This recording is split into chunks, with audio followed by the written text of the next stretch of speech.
He gambled our marriage on ultimatums, so I let him lose everything. We'd been married 8 months when the ultimatum started. At first I thought Tyler was joking. He'd always had a dramatic streak, but the look on his face told me otherwise. Walk the dog by 7 a.m. or I'm filing for divorce. I laughed. He didn't. That was ultimatum number 1. Then came, if dinner isn't ready when I get home, we're done. If you leave dishes in the sink overnight, I'm calling my lawyer. If you don't answer my text within 10 minutes, we're over. Every week, something new, something small, something stupid. I started a notebook. A yellow legal pad kept hidden under the trunk carpet of my car. I wrote down every threat with dates, times, exact words. By the end of 3 months, I had documented 42 separate divorce threats. 42. Meanwhile, I was working full-time as a project coordinator in Riverbank City, paying every bill, covering every expense. He was studying for his environmental science degree, which apparently required lounging at home and creating new domestic laws for me to obey. I noticed the pattern early. The threats always came right after I did something for myself. Coffee with a friend, divorce threat. Gym after work, divorce threat. Bought myself new boots, financial ultimatum. It wasn't about the dog or the dishes. It was about control. One Tuesday night, he walked in, didn't say hello, didn't kiss me, just scanned the room like a disappointed landlord. The house better be spotless by tomorrow morning, he said, pointing at the carpet, or I'm calling my lawyer. I stared at him over the top of my phone, suddenly exhausted in a way I'd never felt before. Okay, I said. Call him. His face went pale, like genuinely color-drained, heart-dropping panic. What? No, babe, that's not what I meant. I'm stressed. Midterms. You know how, Tyler, I said calmly, you've threatened divorce 42 times in the last 3 months, so call your lawyer or I will. He stuttered, reaching for excuses. I stood, walked to my car, retrieved the notebook, and handed it to him. Page after page of his own words stared back at him in ink color-coded by category: household, financial, communication, personal freedom.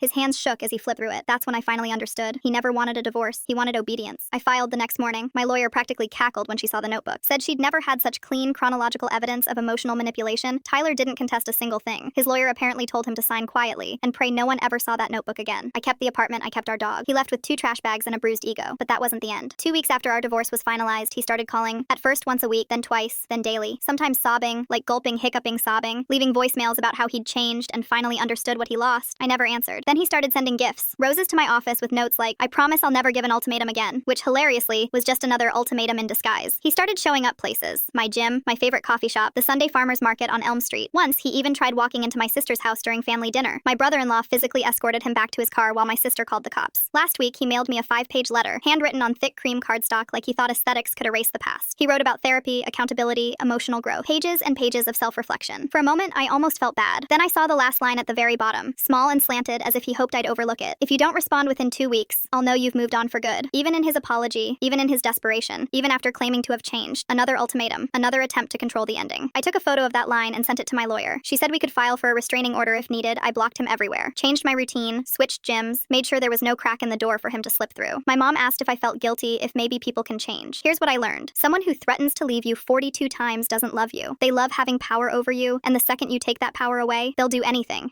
to get it back. He doesn't miss me. He misses having someone he could control.